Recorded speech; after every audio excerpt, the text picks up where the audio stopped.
L'économie est un élément fondamental, un des grands axes sur lequel un programme de campagne municipale doit être nécessairement performant.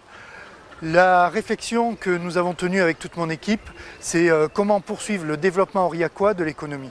Il faut une approche et une collaboration des collectivités au soutien, soit de l'installation, soit de l'extension des entreprises.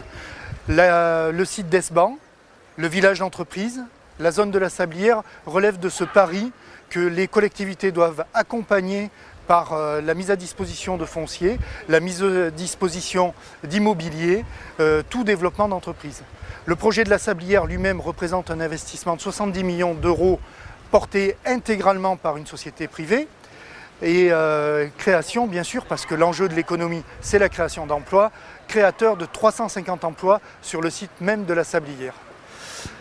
Le soutien à l'économie passe aussi par d'autres axes de développement. Au-delà du foncier, il faut aussi accompagner à la fois la démarche d'innovation, la démarche de recrutement de personnel et la démarche d'adaptation de l'emploi aux besoins futurs.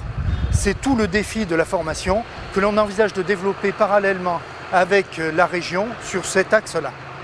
Sur le développement économique, il convient aussi de souligner l'importance du tourisme dans une ville comme Aurillac. Nous avons un été qui est particulièrement animé avec toutes les opérations de l'été givré, le festival du théâtre de rue, mais nous avons aussi un très beau territoire qui mérite d'être mis en valeur, que ce soit sur le Puy-Marie Grand Site comme le Piège des Ouilles. C'est la poursuite là aussi de l'activité développée par la communauté d'Aglo dans le développement touristique.